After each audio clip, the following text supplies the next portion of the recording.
Magandang araw mga viewer at subscribers. Nakakamiss mag-travel. Nasa third quarter na tayo ng 2025 at may 3 free flights pa ako. Saan kaya maganda pumunta?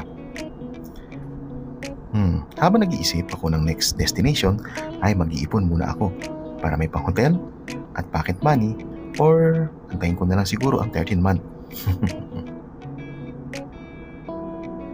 Anyways, for today's vlog ay may update ako sa mga sakayan mula sa NAIA Terminal 3. Ang electric bus ng Quezon City Bus at ang PTEX to Commonwealth via C5 ride.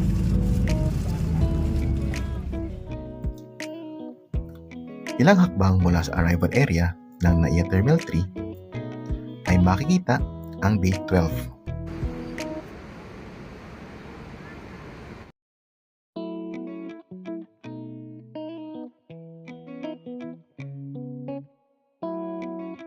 Ang paradahan ng mga bus ng UB Express Airport P2P papuntang Santa Rosa, Laguna, Victory Liner Pasay, Araneta City Busport sa Cubao at sa iba pang lugar. Para sa karagdagan detalye, bisitahin ang kanilang official FB page.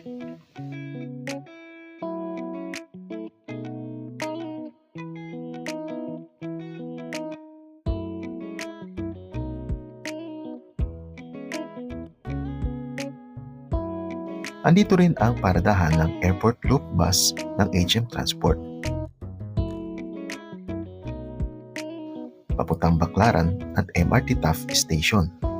At meron din pabalik ng NAIA Terminal 1, NAIA Terminal 2, hanggang NAIA Terminal 3.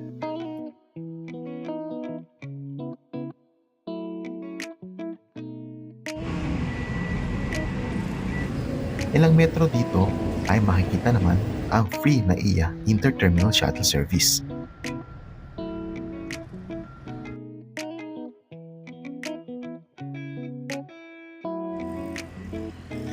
Na umiikot papuntang NAIA Terminal 1, NAIA Terminal 2,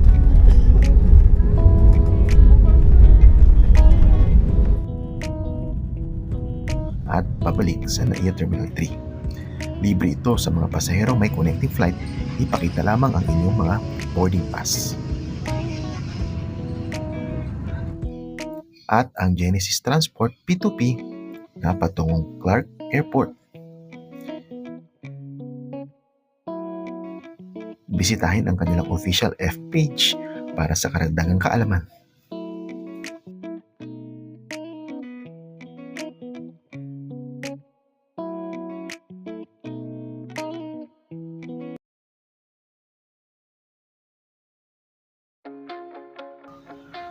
Modern jeep, traditional jeepney, LRT1,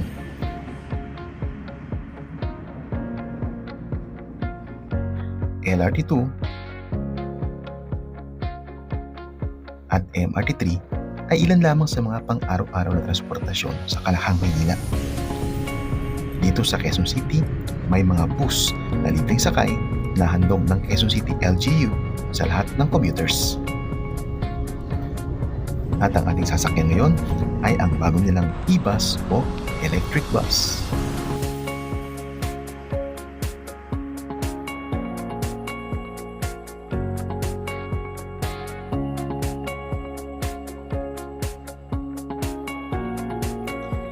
Dito sa Araneta City, Cubao, tapat ng dating COD building, ay makikita ang sakayan ng QC bus papuntang Quezon City Hall via Kalayaan Avenue ito. Sa dashboard, makikita ang digital display, CCTV monitor, aircon control, AM/FM stereo, at iba pa. Low entry din ito at may nakalaan na espasyo para sa mga sasakay na naka-wheelchair. Air condition ito at may mga sky blue na kurtina ang bawat bintana. Malalapad ang bawat upuan, malawak ang legroom, komportable. 2x2 seating arrangement at may 41 seating capacity. May mga CCTV camera sa loob ng bus.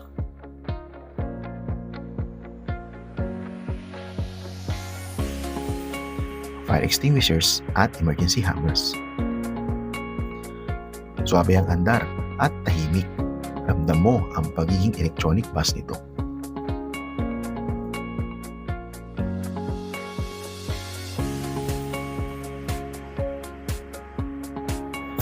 May mga bus stop din ito kung saan lamang pwedeng magsakay at magbaba.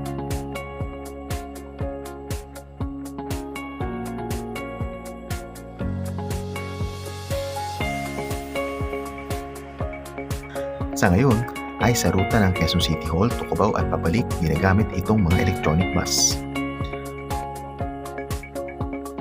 Sa ibang ruta ng Quezon City Bus, libreng sakay ay mga traditional bus pa rin.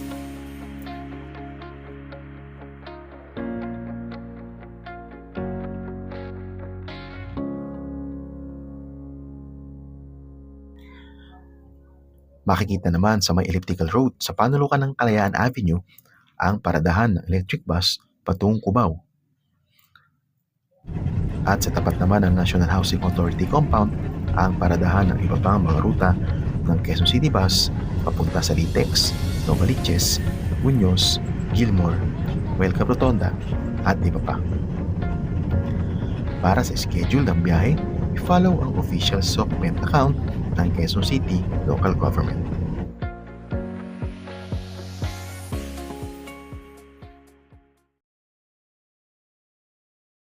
May bagong ruta sa PTEX. Ito ay ang Metrolink bus papuntang Antipolo via Belize, Grand Canal Mall, Market at C5. Dito sa Gate 9 sa ground floor ang parking bay ng Metrolink papuntang Antipolo City.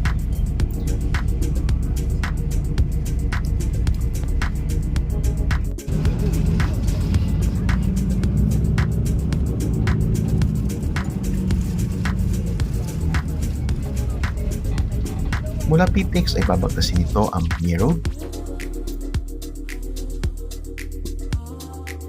kakaliwa sa Domestic Road, kung saan madadaanan ang mga head office ng One Aviation Ground Handling Services,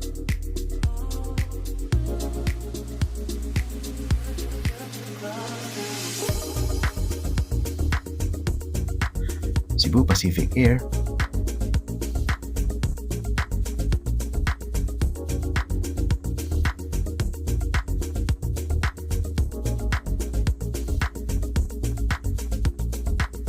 A+,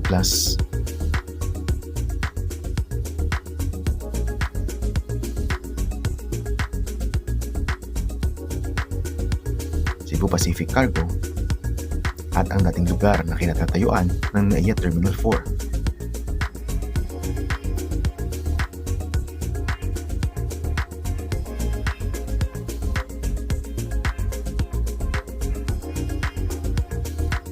Kakanan ito sa may Airport Road at dire-diretso hanggang Andrews Avenue, NAIA Terminal 3, Villamor Air Base, Nichols hanggang makarating sa Venice Grand Canal Mall sa Taguig. Dahil pa Commonwealth Avenue, Quezon City ang way ko, bumaba na ako sa Venice Grand Canal at lumipat sa Metrolink bus na patungo naman sa SM North via C5. Medyo matraffic ang biyahe at nakatulog ako. Hindi na ako nakapag-video sa aking mga nadaanan. Okay din ang bus sa C5 para may alternative na ruta at kung ayaw magpalipat-lipat.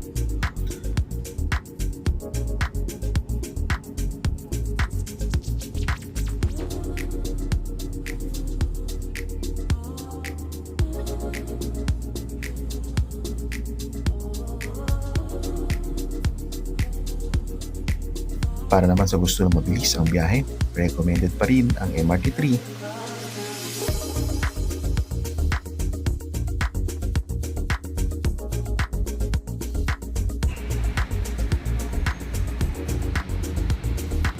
Basta may tiyaga lang pumila, tumayo at maglakad-lakad.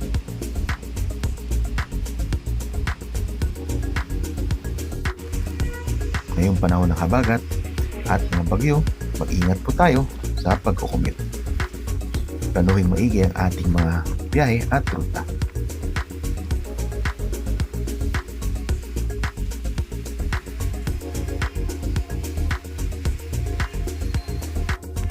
Hanggang sa mga susunod na episode.